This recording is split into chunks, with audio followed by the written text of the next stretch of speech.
In the name of one God, Creator, Redeemer, and Sustainer of our lives. Amen. The presents have been opened. The Boxing Day sales have been attended to. If you're on top of things, you've started to take down, your Christmas decorations are all taken down. And then some of us are just feeling guilty for not having quite gotten there yet. Curiously, the culture started celebrating Christmas on November 1st. Right after Halloween, right? We went from the horror of Halloween to the joy of Christmas. The church we're been a little off kilter. We started celebrating Advent, and then we actually started celebrating Christmas on December 24th, and we are still celebrating Christmas. So we're not done with Christmas yet. This is still the Christmas season, which is why the things are all in white while our creche is still up. This is the day we celebrate. Today we're celebrating Epiphany, which was technically on Thursday, January 6th, but we like to remember Epiphany, this coming of, these strangers, right, from the east, these magi from the east who come to see the child and pay homage and bring gifts, right? And it's their gift giving actually that starts the whole idea of gift giving at Christmas, curiously. So it's an important story. I'm curious how, I want to compare this story, because we're still in Christmas, how Matthew tells the story. This is how Matthew tells the story to how Luke tells the story. Now, if you were here on Christmas Eve, we talked about the Luke text, where in the reign of Caesar Augustus, right, the Emperor Caesar Augustus, who at that time was called a son of God, because his father was considered divine. He was called the Prince of Peace because he established the Pax Romana, and he was considered the savior of the world. Caesar Augustus, right? His birthday was September 23rd. We don't celebrate that birthday, but that was the paradigm of power in the ancient world. I mean, he literally was called Son of God, Prince of Peace, Savior of the world. We've forgotten that. Luke's audience knew that. It's when Quirinius was governor of Syria, when this taxation was happening. There was a census and people were going for taxation, and it was all about the glory and grandeur of Rome and the empire and their ability to extract resources from their people. And it's a paradigm of power that very much has the ruler, the emperor on top as being grand and mighty, and we're at the bottom, and it's always a bottom looking up where the people are there to serve the ruler. In contrast, there's this inbreaking of God, and the first people who hear about the inbreaking of God are shepherds. Shepherds is a different paradigm. Shepherds is, in Jewish faith and in Jewish tradition, the king was supposed to be like a shepherd. God was like a shepherd. The Lord is my shepherd, I shall not want. He makes me lie down in green pastures. He leads me beside still waters. He restores my soul. God is like a shepherd. And if you think about the paradigm of a shepherd, rather than it being bottom serving up, the shepherd, it's a top-down approach. Like the shepherd has a lot of power, but he's given his life to serve sheep who need help, right? They're not smart about finding grass on their own, and they need protection from predators. And so the shepherd has to give his life, literally. He spends his life following the sheep in the countryside, in the wilderness in Israel, because there wasn't enough, there weren't fences and hemmed in. You actually had to roam the countryside to get enough grass in that area. So the shepherd gives his life following these sheep, living outdoors with the sheep. It's a different paradigm of power, where you give of yourself for the benefit of the good, for the benefit of the whole, for the benefit of these creatures who are in need. And the Hebrew writers said God is like that. And that's the kind of power that is the power of God's kingdom is like that. And so these angels appear to shepherds. And that was their reflection. That's Luke's reflection on the inversion of this paradigm of power. Today we're reading Matthew's paradigm, right? And we start actually with this Isaiah text. Arise, shine, for your light has come. And that's a powerful call. Arise and shine.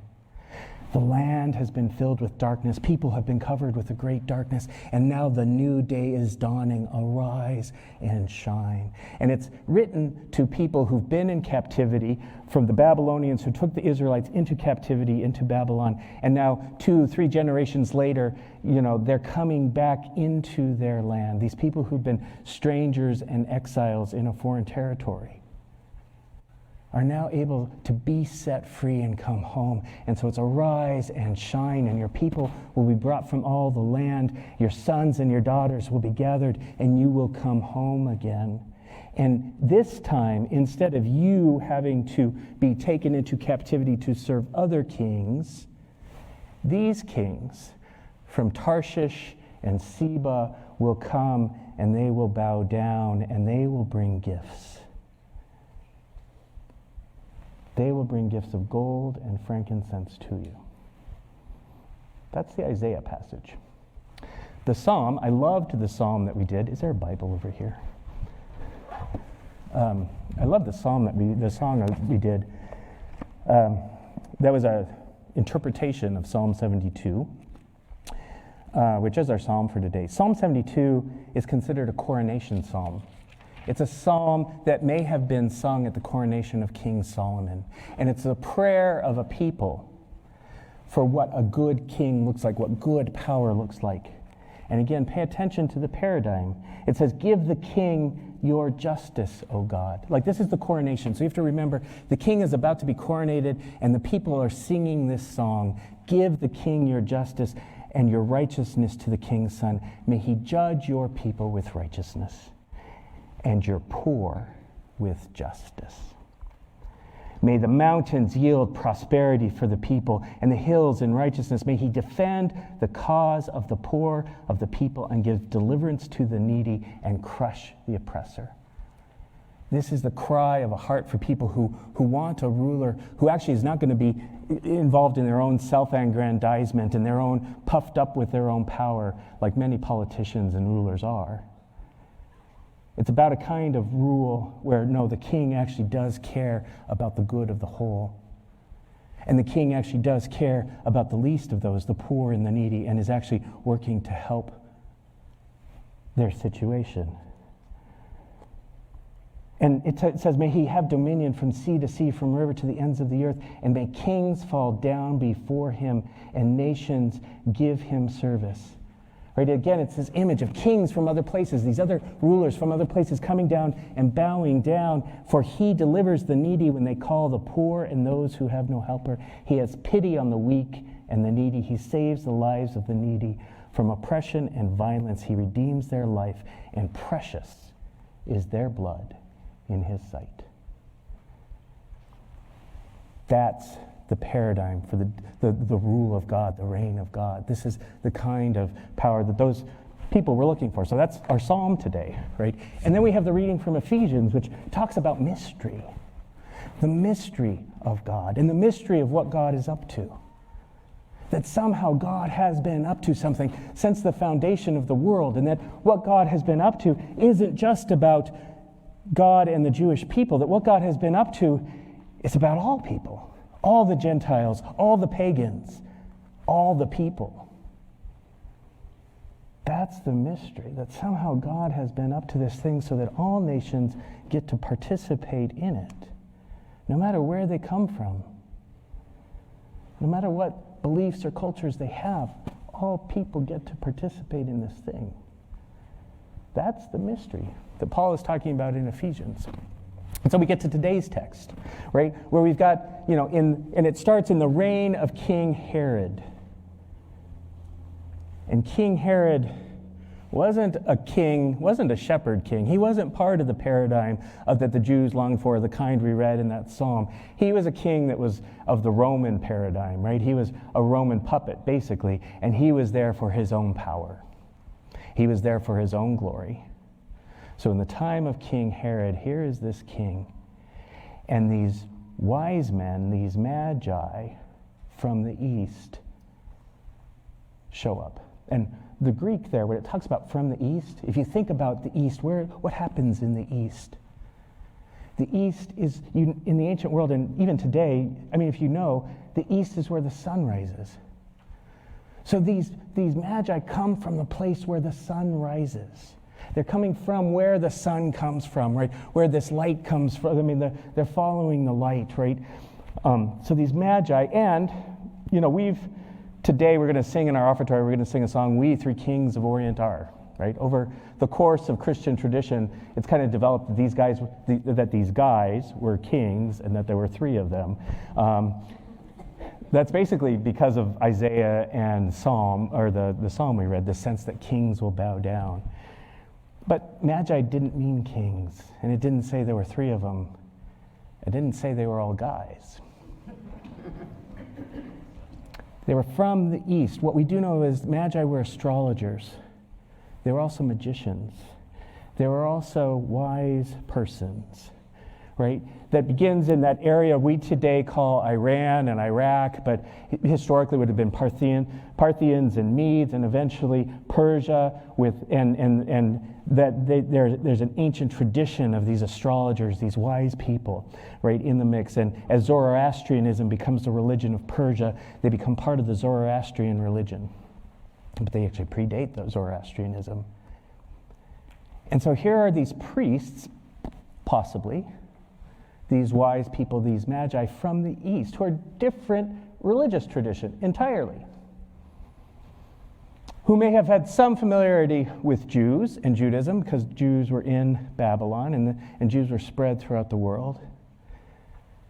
But they are searching the heavens for what God is up to, for what the divine might be about, and they notice something in the heavens that gets them going. People have wondered, I've tried to prove these things scientifically. What could that have been? What was going on astrologically at that time? And some people say Halley's Comet. Well, it could have been a comet. We do know that Halley's Comet passed by in that area around 10 BC, which is probably a little early for Jesus' birth, but there's a comet around that time. Some people could have been a supernova. Chinese astronomers recorded a supernova in the year 4 or 5 BC, which is about the time. There's also Kepler. The astronomer Kepler was the first to realize that around 7 BC, there would have been a conjunction between Saturn and Jupiter, and Mars passed through. And in 7 BC, that happened 3 times, right? So, and in that ancient, you would have seen that Jupiter is associated with royalty. Jupiter was the king of the gods, and Saturn was associated with the west. And so if you're in the east and you've got a king star and the west star aligning, there's something happening there, and Mars is somehow getting in the mix. And, all of this is speculative at this point. But things were happening in the sky, and people were paying attention because they thought that that's how you knew what was up with God. And so these magi from the east see what's going on, and they make their way and they travel to Jerusalem, because they figure out that's the seat of power in this part. And they go to King Herod and they say to Herod, "Where is the child who is born King of the Jews?" And Herod is like, "I'm the king of the Jews." What do you mean some child has been born? I haven't had any children born recently. And we have observed its star rising and have come to pay him homage. And the word in the Greek, homage, literally means to prostrate. At this time of life, you would have prostrated yourself. You would have laid down on the ground in the presence of the other as a profound symbol of their superiority to you and of your honoring of them. So they have come to prostrate themselves to the King of the Jews. When Herod heard this, he was frightened, and all Jerusalem with him. Because when you have a paradigm that is from the bottom up, and the top, the ruler, the authority, is getting upset and is getting mad, then you get frightened too, because things aren't safe. When your whole life and existence is devoted to serving the power, if the power is not happy, you don't feel comfortable and you don't feel safe. That's what happens when you're in the bottom of that paradigm. So Herod was frightened, all Jerusalem gets frightened. Because that paradigm isn't about caring for you, it's about you caring for the power. And so they're frightened. Herod says, where is the Messiah to be born? The scribes who know their biblical texts come forward and say, Micah says that the Messiah is to be born in Bethlehem. And it says, you are by no means least among the rulers of Judah, for from you shall come a ruler who is to shepherd my people Israel. This ruler will be a shepherd. He'll be like a shepherd. He'll be like that other paradigm. He's not going to be like those kings who want to exploit you and oppress you. He's going to be differently. He's going to be like a king who wants to actually care about your benefit and your good. And so Herod's like, I got to get rid of this guy. And so he says, calls the wise men secretly and says, hey, go find him, search diligently. Go find him so that I too can give homage to him. And he doesn't want to give him homage. He wants to destroy him. Because this paradigm, the bottom-up paradigm, is always threatened. It's all about power. It's all about maintaining power. When anything comes along that threatens our power, they destroy it.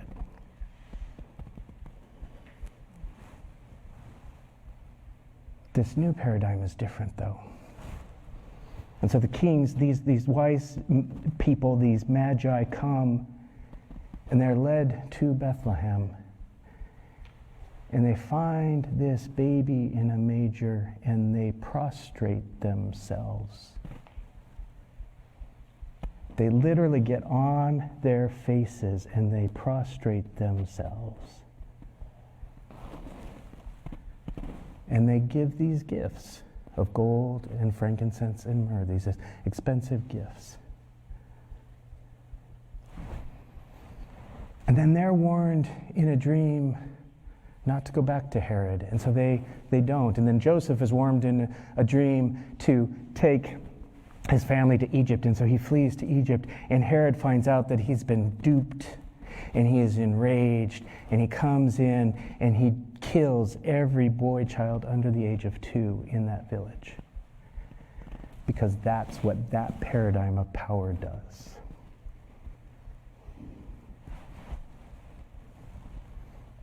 Christmas is about the inbreaking of God's paradigm.